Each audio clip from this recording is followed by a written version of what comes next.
Hello, everyone. My name is Manasa. I'm a journalist with The Citizens, and today I'm sitting down with two brilliant members of the Independent Sage to talk about the importance of science communication, the role of Independent Sage in communicating pandemic science, what worked, what didn't work, the experiences scientists had communicating science via social media, and issues to do with polarization and what lessons can be learned from that.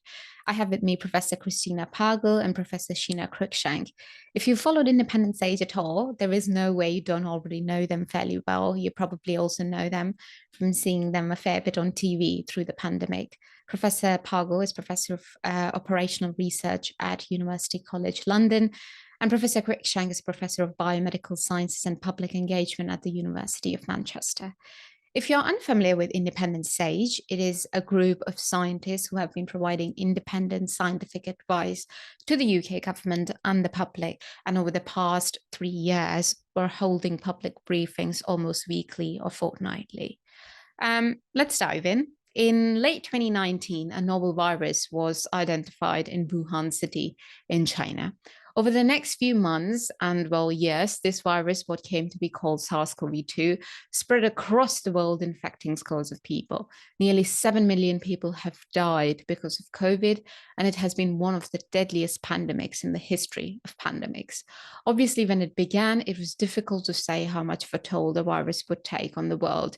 But it was clear the virus was spreading fairly quickly to various parts of the world, and that without a vaccine, we were going to have high fatality and people getting really sick, especially those with pre-existing conditions and older people. In January 2020, the WHO declared the COVID outbreak a public health emergency of international concern, and by March, called the outbreak a pandemic. And in the UK, the then Prime Minister Boris Johnson started giving out daily COVID briefings in March. And people were told that their policy decisions were being driven by advice from SAGE, which is the UK government scientific advisory group on emergencies.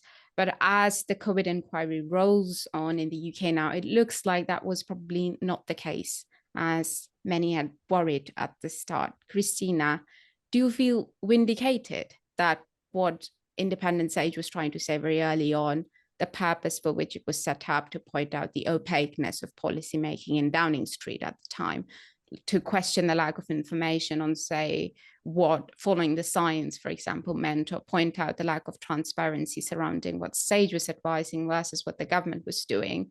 Do you think the inquiry has brought out why it was important to have Independent Sage asking these questions? Well, yes and no. I definitely think, we didn't need the inquiry to vindicate why we were there, and I don't think it's a coincidence that, literally the day we had our first broadcast, they released the membership of SAGE. And it was shortly after that they started releasing minutes. So, I think we did support more, as in we did support an environment where they were more transparent about what the science was and the science advice was that they were following. I actually think the inquiry showing that the first wave, the government was largely following science advice, actually. I just don't think that science advice, in hindsight, was the right advice. And I think at the time we could have known that there were other options. And I think the inquiry has shown that. And so I think where Independent Sage was a bit different was that I think we did have even though we were much smaller than Sage, which has hundreds of scientists, we had a little bit more breadth. And from the beginning was very much public health at the core of it. And it was less medicalized. And I think that has proven to be a really important aspect of Independent Sage. And it's partly why, from the very beginning, we were very, very strong on advocating for things like test and trace, but also the finding and the isolation bits at either end, which kind of never really quite made it into government policy. When you said they were following the science at the start, but not necessarily the science they should have, could you elaborate on that a bit and how taking advice from, say, a multidisciplinary group or in a more transparent way could have helped that a bit more? I mean, it was a multidisciplinary group, but I think there was a lack of public health expertise in there, and the fact that the Parliament did a Health and Science Technology Committee mini inquiry in 2021, and they said exactly the same thing, that actually there needed to be, in that first wave, more public health input and much more learning from other countries, which there wasn't, and that's what they highlighted. And they actually called the response of that first wave, one of the worst public health failures that we've had in this country. And I think what's happened is that because we had a really good vaccine rollout, there's almost then become this revisionist history, oh, we did all right. And people have kind of forgotten and are now going back. And I think, Professor Susan Mickey is also a member of SAGE, was a co-author on a paper that looked at this. People are almost going back now and trying to justify the science of the first wave, which wasn't quite right. And actually, if you look at the SAGE minutes, it's true that they weren't advising particularly strict measures until quite late on, mid-March onwards. Mm. Would you quickly also at this point explain why Independent SAGE was set up? Because it was set up around that time, and why members were pulled together. I mean, it was set up right. Our first meeting was the 4th of May in 2020. And I think it was because there was this kind of frustration of if we could see that there were different countries had reacted differently. And the government was saying we're following the science, but we actually just did not know what that science advice was. And so we didn't know, is that true? Why is that the science advice? What evidence are they drawing on? Or is the government actually not following it? So we just didn't know. So I think that was one thing. It was to have much more transparency about what those decisions were. But then the other thing is, even if, it was excellent science advice and the government was following it perfectly, there's still an aspect of this is a public emergency, and those decisions need to be made public. And there were different options in response. And actually, it's about, could we make it a bit clearer what kind of options there were available, what they meant, what the trade-offs were, and how you kind of navigate your way through that as a society. And so that's also what Independent SAGE was very clear on, is having those discussions in a public forum and not just behind closed doors. Could I come to Professor Cruickshank? So, I mean, Christina pointed out that it was not just a push for transparency from the government, but it was also to create a model for science communication, to translate and explain science and policy to lay people during a public health crisis, right? When the government and its own scientific advisory body were quite failing to do it properly. So why do you think that transparency and that clear messaging was so crucial at that time? Well, I think there were a few reasons. One of the things that was really striking in the pandemic was that there was this explosion of kind of literature, scientific literature coming out, but not just in conventional peer-reviewed format.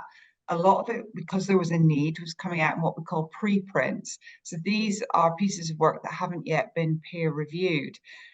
And they were coming out very, very rapidly.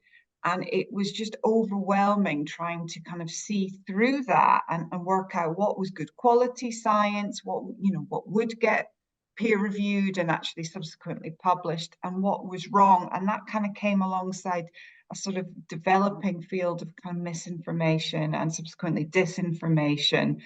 And so for your average person on the block, it was incredibly confusing trying to work out what was going on when things were being changed. I mean, we saw decisions being made on some really bad science. For example, there was a lot of decisions, not necessarily in the UK, around the use of hydroxyquinone in research that was subsequently shown to be fraudulent. Now, actually, beautiful clinical trials here in the UK helped kind of show that drug wasn't any good, but that had huge consequences for people who actually needed that drug. And some people were using that drug from sources they shouldn't have been, and unfortunately died as a consequence because it wasn't pure. They used too high a level. So I think that was one of the big things that was needed, is to sort of cut through what was actually happening, make it make sense to people, because people can't think about how to apply it to their everyday lives if they don't understand what's going on or who to trust. Add to that as well, that with that, especially with the first wave, we saw an explosion not just of new science, but of all of these charts. Like, there were so many charts, and all, log scales, non-log scales, deaths, hospitalizations, cases, positivity. And most people aren't used to looking at that kind of information and interpreting it. And so I think, especially, you had the daily press conferences where they would flash up graphs, often really quickly, but people weren't necessarily taking that in. It kind of gives you an aura of, look, here's data, but without really explaining what that data means and where it's come from. And so I think that was another thing that in Indie Sage that we really concentrated on from, I would say like the end of June onwards, was trying to explain how that data is presented and what it means alongside the scientific evidence that Sheena mentioned. I think also some of the communication was a little opaque, say around herd immunity. That was something that really confused people, really upset quite a lot of people, certainly in my community, which is immunology. We were extremely concerned about that. And then there was a lot of, there was a big focus on things around hand washing and sort of creating that kind of theatre of hygiene where you're scrubbing surfaces and things. And actually, it took a long time before aerosols really became recognized and the science actually came into policy decisions, even though quite early on we knew that it could be aerosol spread. Mm. On the point of difference in differences, I mean, we've seen a lot of different resistance and different kinds of people disagreeing with independent sage. But did you at all worry about some or any of your positions as independent sage sort of antagonizing any section of the population? Was that a worry? I mean, I think when we were set up, we were very clear that it wasn't about criticizing the government response. And I wouldn't have joined on that basis. And it was about, it's not about saying, well, they're doing is terrible. It was about saying, okay, we've had this terrible first wave. We were coming, we were on the downswing by the time we started. What can we learn now to prepare for winter? Because everyone knew that there was a chance of it, well, not just a chance, but a very high chance of it coming back, that most of the population remained vulnerable and we didn't have a vaccine and actually barely any treatments by the summer of 2020. And it's like, what can we do? And using public health principles to talk about those things. And we tried very hard to be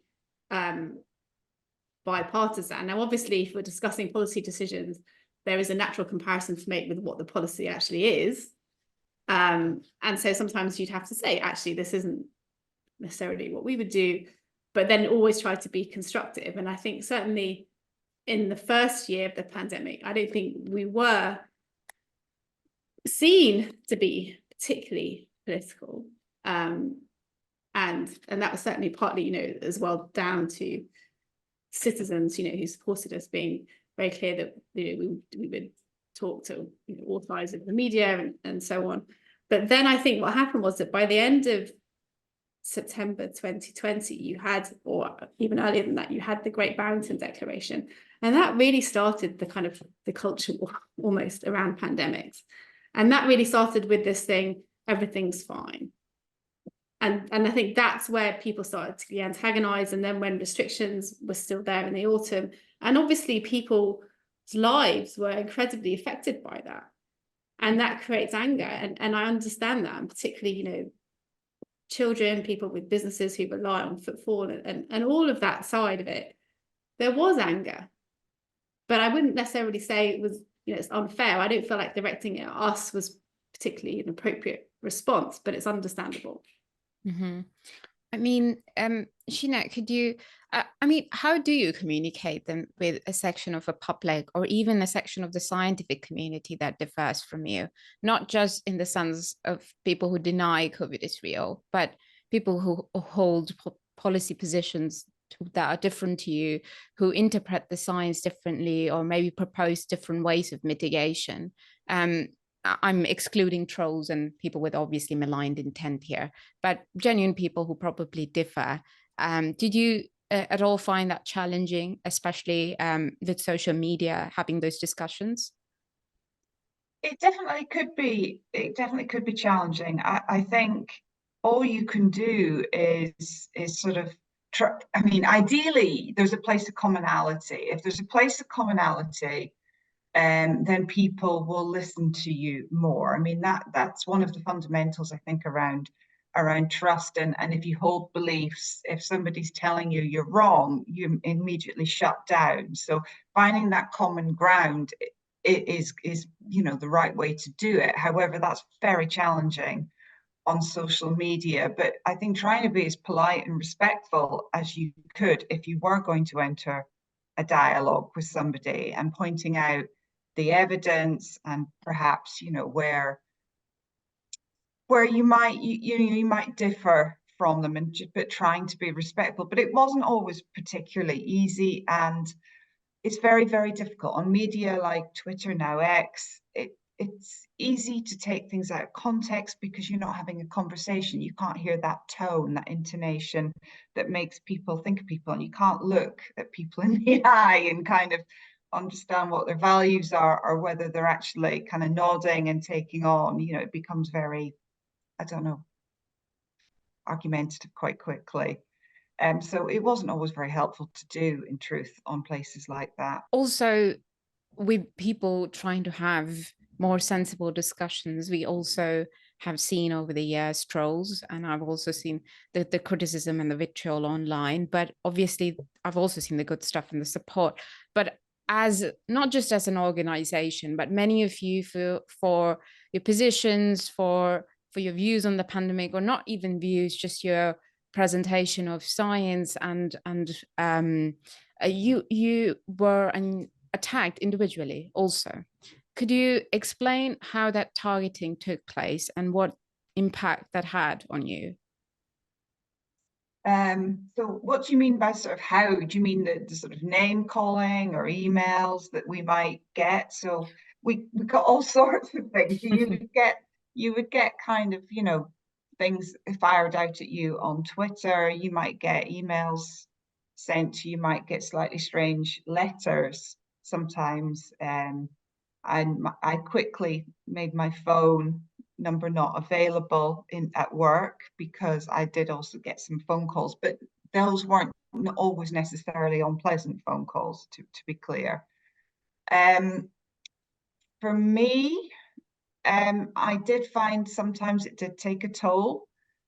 It just made me feel a bit kind of weary and just a bit disillusioned and kind of depressed that, I'm trying to do the right thing. I'm presenting science. I'm not telling people what to do. I'm giving them information. They do not have to use that information. That is up to them. But for them to then start, shouting, calling you names, calling you the sorts of things that they did, felt very, very aggressive, very personal. And I still really don't understand why that level sort of creeps up a bit. And I did take some breaks from social media to give myself a break from it. I also looked at how I handled replies and things, but I did feel overwhelmingly what I was doing was the right thing.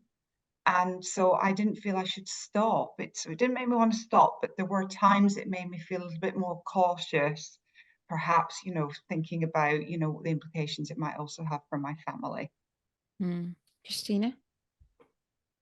I mean, I think, it wasn't like I had a big media presence, or any before Hindi Sage, and didn't have that many Twitter followers and stuff. So that was, it was a massive learning curve of how to do it. So the first time I would get trolled on Twitter or get a hate email was a bit shocking, but one of my friends has quite a large social media presence, so he kind of said to me very early on, like, whatever you do, just don't engage with trolls. It's not worth it.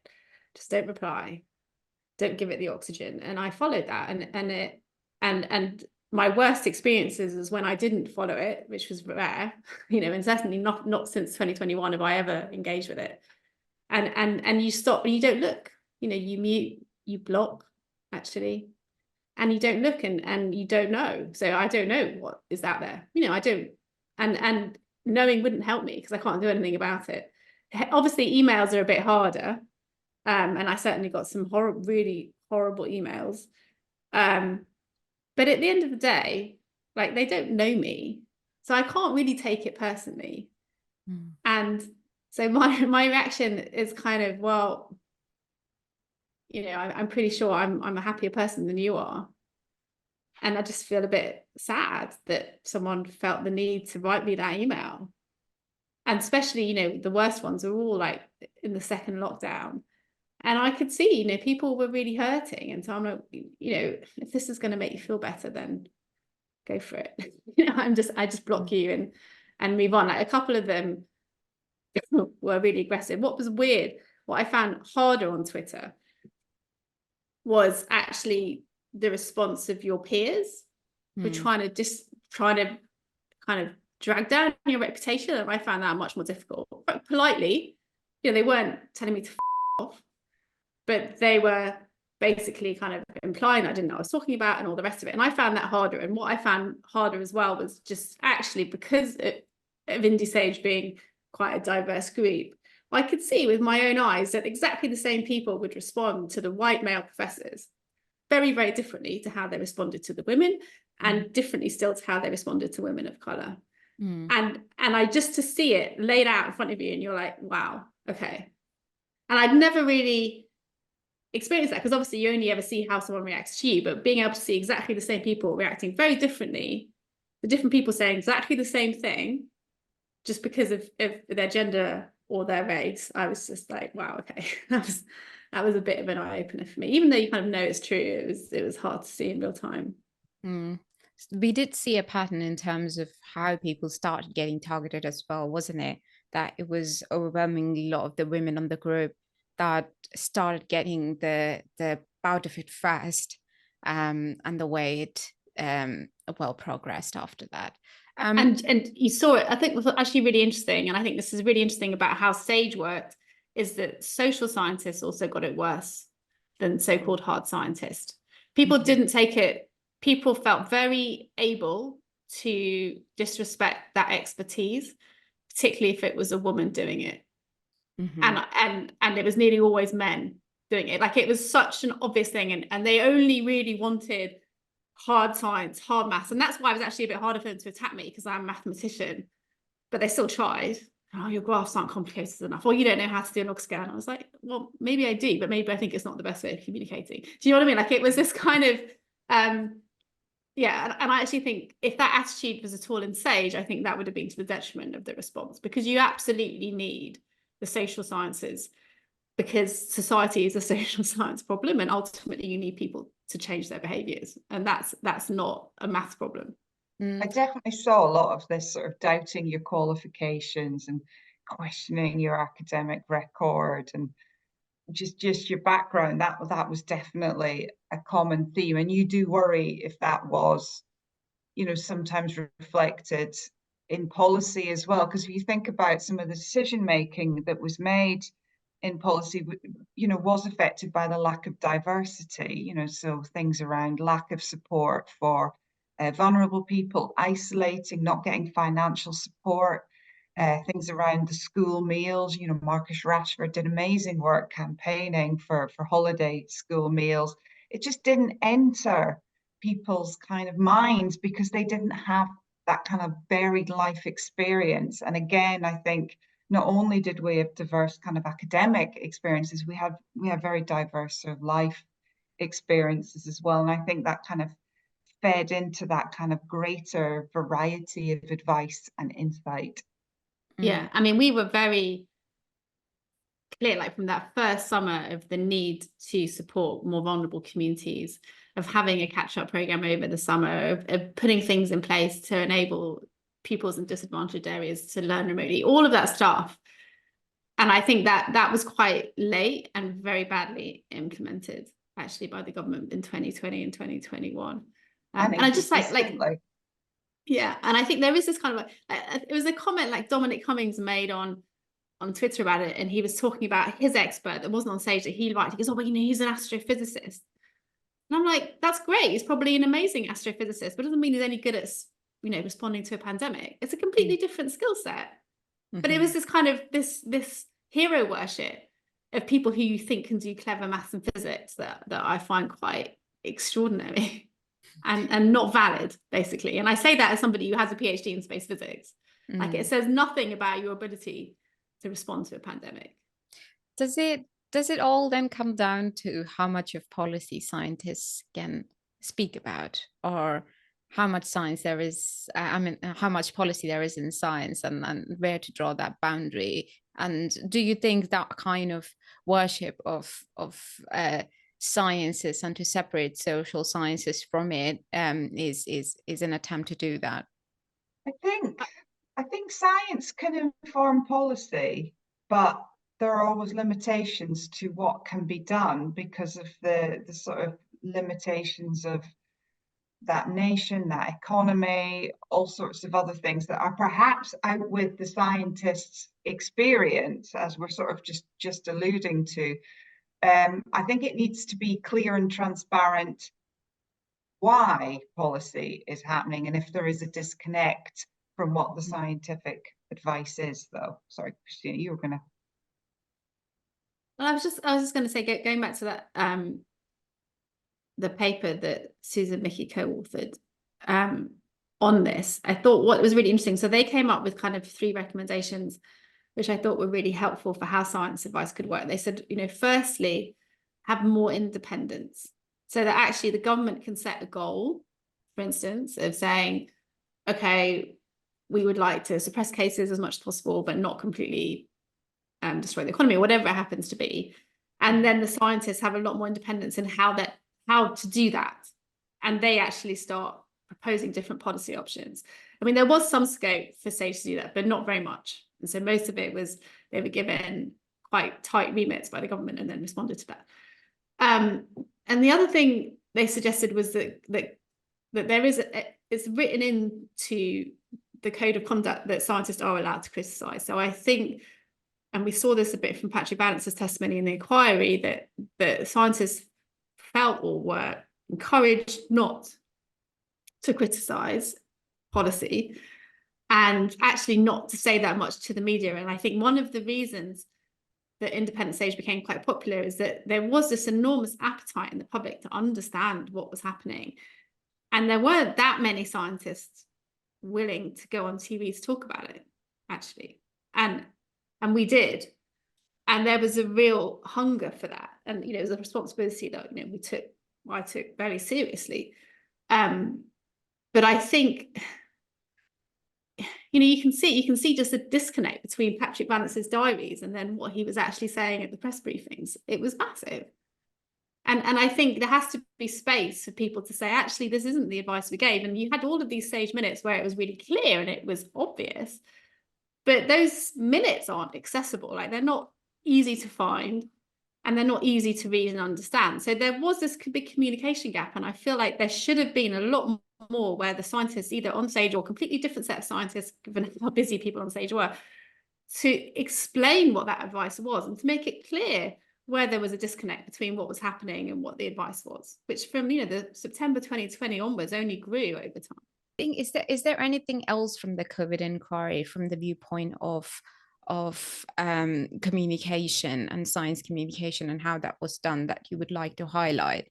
I think there's decisions that I'm critical about and have always been critical about, such as, the eat out to help out decision, which I think went ahead without any scientific input, yet that wasn't transparent to the public, went against what the public were being told, cost the economy a lot of money, and definitely caused a lot of cases.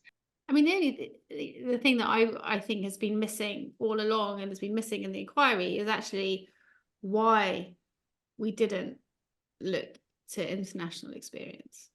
You had almost every country in the world dealing with the pandemic, and everyone did it a bit differently.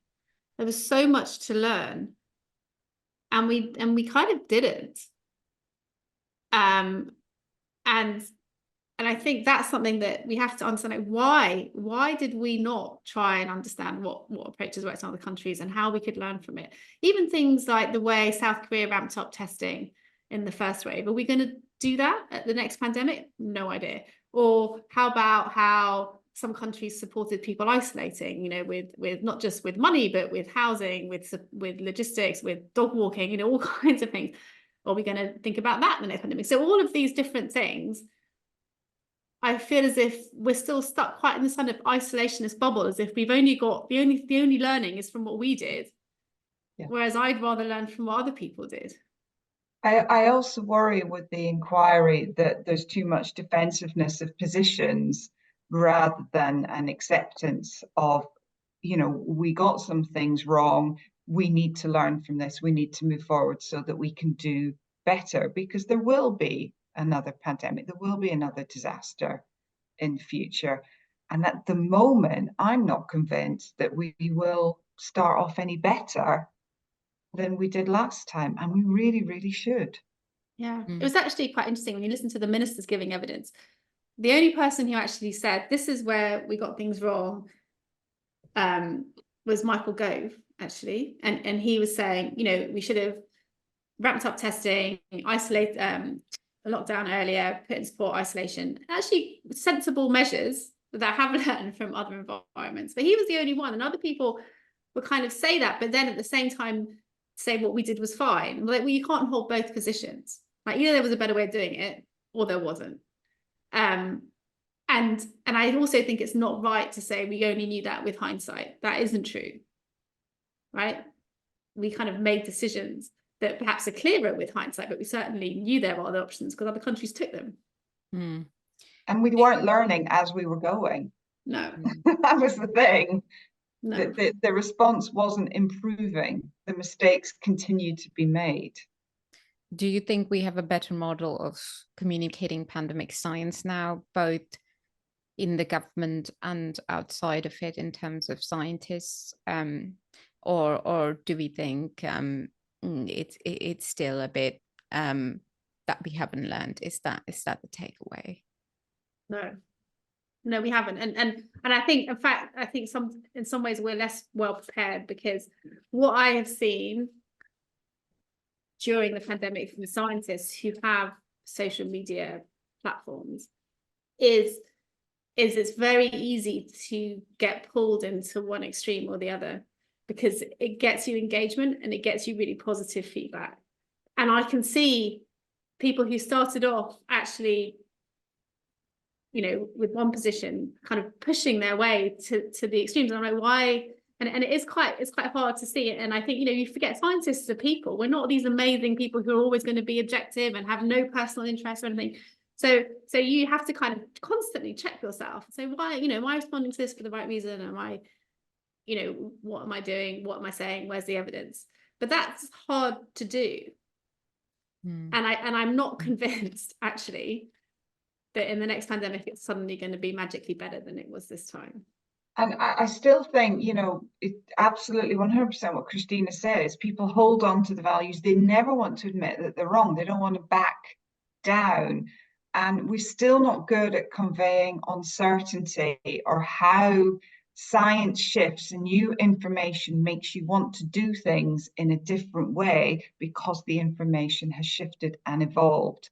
And until we, you know, can admit we're fallible, can admit that science isn't, you know, 100% precise all the time, then no, we're not going to change. We're not going to learn.